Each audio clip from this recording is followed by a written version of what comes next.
So if we think through our anatomy, which I've shown here, we've got a vent with a pressure sensor, and there's a lot of stuff in between the ventilator and the lung itself where the alveolus is and what we care about. A whole bunch of things. Anything where we're going too fast or too tight in here is going to increase your peak pressure. The cheeks will blow up before it equilibrates to the balloon pressure.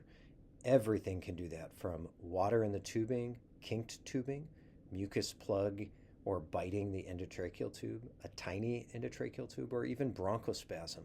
All of those things will make the cheeks blow up more relative to what it finally equilibrates to after all the pressure gets equilibrated. What we always think about is how we lower the pressure for a volume breath. And I go back to the good old-fashioned V equals IR. The simplest way to, of course, get a lower pressure on ventilation is to fix the lung, treat the underlying condition, and make the lung more compliant. Optimize PEEP, diurese if the lung is wet, treat pneumonia, things like that. We also want to do things to help the chest wall be more compliant or have less resistance. So if the patient's really large, you want to sit them upright, get the weight of the abdomen off the diaphragm, sometimes proning in severe ARDS and things like that. Of course, the simplest way to decrease the pressure is going to be to inflate the balloon less. If I have a balloon inflated to 500 milliliters, it's a big balloon. If I inflate it to 300 milliliters, it'll be less of a big balloon with less pressure. That's easy, but sometimes we can't always do that.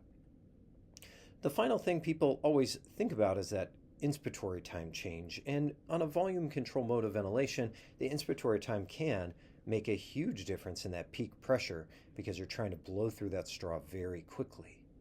But if we think about the balloon of the alveolus, if you inflate it to 500 milliliters slowly, or if you inflate the balloon to 500 milliliters fast, pressure is not very different at the end.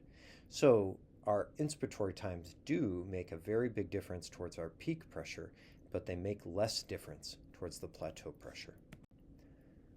That's it. That's the volume breath. I hope that was a good introduction and gives you a framework to think through the more advanced concepts, which we go through in a different lecture. And that includes topics like focusing a bit more on peak and plateau pressure and how the patient interacts with volume control when they have heavy work of breathing. Finally, we'll talk about advanced types of volume control where we're not delivering that Darth Vader style fixed flow rate breath. Hope you enjoyed this lecture, and I hope you check out the next one. Happy ventilating.